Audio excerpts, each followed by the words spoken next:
Hey guys, welcome to Strangle School. I'm Josh Moody, I got my buddy Mike here. Today we're going to be talking about closed guard passing. Well, open guard passing, but guard passing. Two of the more fundamental guard passes that are going to build into lots of other forms of guard passing. Today we're going to be talking about your knee slide pass as well as your knee pin pass. You can get this fundamental movement down, you can branch out into all the other variations of these techniques. These are the kinds of things you need like right away. As soon as you stop getting pinned on bottom and you're looking to go on offense, these are the ones. I want to get to my combat base. That means my knee is up, my butt is down. Okay, I'm kneeling. I'm on one knee. I'm on one knee and I'm on one foot. Sometimes my knee will go all the way to my shoulder. Sometimes my knee just goes to my elbow. But typically I want to be more inside. What guard pass I do is largely dependent on how Mike reacts. If Mike doesn't react at all, I can do whatever I want. Most of the time when you get to this position, your partner isn't going to stay flat on the back. They're going to shrimp one way or the other. If Mike shrimps his, perfect. And depending on which way he'll shrimp, depends on which way we're going to attack. So Mike shrimps his butt to his left. That means I'm going to go for my knee slide pass. I'm going to start to drive this knee through his guard. Now at the same time, I need to start looking for this underhook. There's plenty of ways to control it. Some people like to grab the arm, some people like to grab the shoulder, some people will post on the mat. I don't really care which one you do as long as you make sure that you have the underhook and he doesn't. His other knee is going to be up in play, okay? It's not just going to be dead where it's doing nothing. It's going to be against you. I got to get inside of it. Okay? I drive my knee to the ground. I get a hold of this underhook. I'm going to step this other foot out. And I personally tend to use an overhook with this one, okay? I'm trapping his wrist in my armpit. I'm gonna put my head to the floor right by his head. That way I can use my shoulder to keep his head on the ground. And if his head's on the ground, his shoulders are gonna follow. So I'm using the top of my shoulder to lift his chin up and pin his skull and his shoulders to the mat, while I use my under-over grip to control his arms. The actual pass happens when I replace my knee with my hip. My knee is replaced with my hip. Notice I'm not trying to come forward towards his head with my knee. I'm actually trying to ride the line of his thigh. My knee is replaced by my hip. I get my under, my over, my head goes down. I replace my knee with my hip. I point my toes, and you can start to slide right past their guard.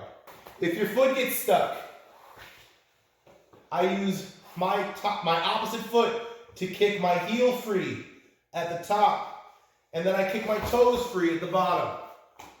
I come to scarf, I pick his shoulder up just a little bit. I put the tip of my knee underneath his shoulder blade.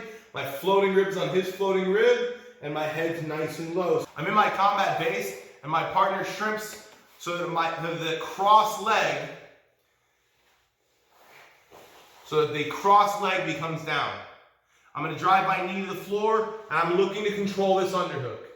I also want this overhook or a double underhook. That's also going to work pretty well. I bring my head by his head, I step my foot out past his guard, and I replace my knee with my hip in order to get my foot free.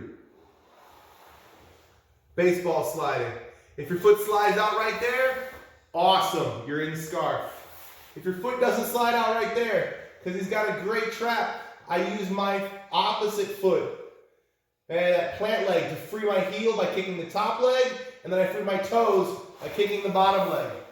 I get to scarf, I pick him up a touch, I put the tip of my knee under his shoulder blade, my floating rib to his floating rib, and my head goes nice and low while my butt cheeks come off the ground. I found myself in my combat base, and instead of my opponent shrimping his hips outside of my lead leg, he shrimped them inside of my lead leg. So I'm going to drive my lead leg to the floor, pinning his thigh to the mat. My foot is not going to move though. So I drive my knee to the floor, pinning his thigh to the mat, and you see my foot is hooked back on his thigh right here. Now, I can go and I can try and win this space up top. I can get an underhook and get a cross face. But that honestly can be pretty tricky. And good guys are going to beat you on that. So if I can't win this upper body, what I'm going to do is I'm going to take my right arm and I'm going to insert it to the floor, my elbow right by his belt line. So I'm going to grab his hip, I sometimes grab his belt, sometimes I grab his pants, and I'm going to launch my left foot in a big circle and land on my toes. You see my right foot has not let go of his thigh yet. I still have control of his thigh. My left hand is going to block his hip, my right hand is blocking his hip. Now I can drop that foot, and I'm going to drop my knees to my reverse scarf. You can transition on to mount, knee on belly, or for right now, we'll just go with side control. So I'm going to switch my base. My knee goes to his hip. My left arm is going to come up, looking for the underhook. My right arm is going to come across, taking his head control. So I got my combat base and my partner shrimps inside of my lead foot. So I drive my knee to the floor. I'm trying to get a hold of his head. I'm trying to get an underhook, but he's fighting and all that stuff. Maybe he gets an underhook. Like, oh, that's going to suck for me. So I'm going to take my opposite arm and I'm going to bring it under his arm. I'm going to put it in a reverse underhook. Sometimes it'll be down by the hip. Sometimes it'll be up by his armpit. Doesn't matter. My right foot keeps his foot on the floor. And I do the world's biggest back step. Landing on my left foot. My hips off the floor. Okay, notice I didn't land all sloppy. I land my foot by my butt. I land right in that sit-out position that we go through. Okay? I block his hip so I can drop his foot.